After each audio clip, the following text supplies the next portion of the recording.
What is up, guys? Welcome back to the Texas Miler. I know I have been away for, I think it's close to a month now on uploading videos, and I apologize for that. I just got, of course, work and then training and then getting sidetracked to some other stuff that I've been working on, and so it kind of put me behind on these videos. But I'm back with more tips, and I have a lot of tips and ideas planned that I'm going to touch on hopefully soon, and that way I can get that content to you guys. And I mean, as you can see, I got the beard growing a little bit, and but most of all, I hope everyone's seasons are going well, cross country's going well, or whatever you're pursuing in training. I just hope everyone's having a good new year and start to the year now that school's back in session, seasons have started, and a lot of things are going to be coming up, so it's exciting. So I thought about the YouTube shorts, but I felt like I was kind of rushed in my last video, so if I can have videos where I can do the YouTube shorts, I will.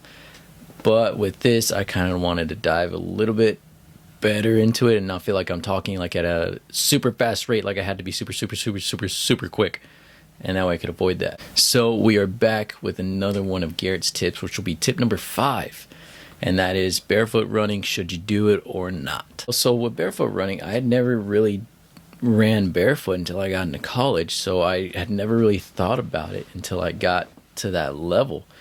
And from my personal opinion, don't forget, guys, with these personal tips or these tips that I'm giving you, these are more from my personal opinion or things I've read and researched.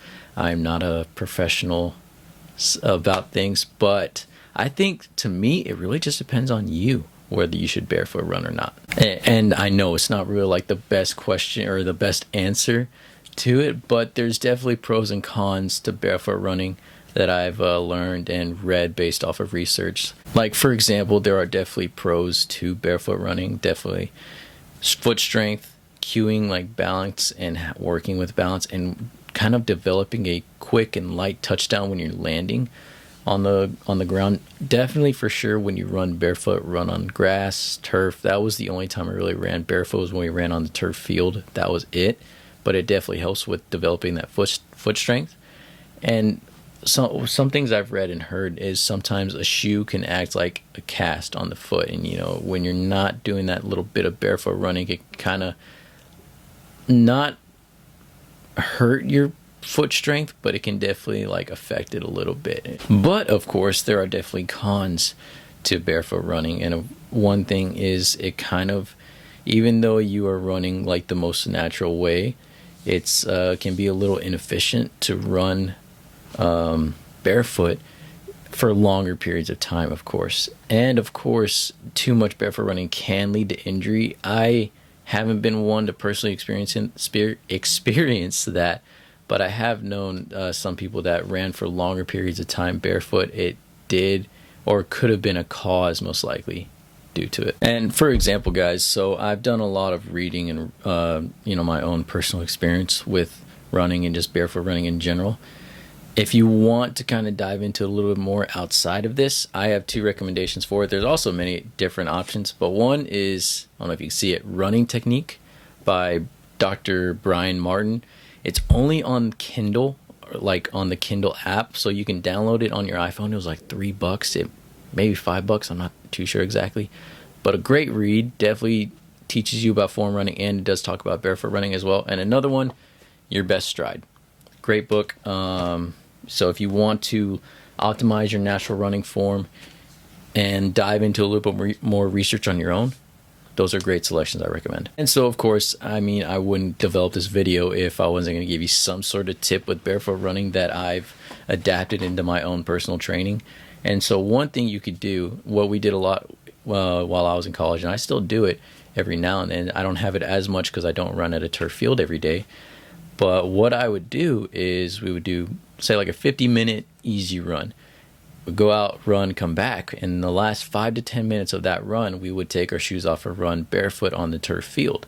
Now, sometimes you got to adapt to it, because in Texas, that heat makes the turf really hot, and sometimes it gets super cold. So know when to run on there.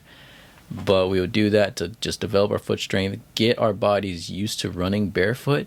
And I believe that really helped out a lot in my training, just kind of developing an overall strength for my body and keeping myself healthy. You can change this up a little bit. I would You have to, it depends a lot on you, basically. You know, some people can go maybe 15 minutes, maybe can only do 5. Outside of 15 minutes, unless you've ran barefoot for a very long time, I would just recommend keeping 15, maybe just 10 minutes the max, in my personal opinion. And so, you know, I'm telling you this because I use a lot of these tips in my own personal training, and that's why I want to give that information back to you guys to utilize so that you can use it in your training, and hopefully it helps you as much as it did me.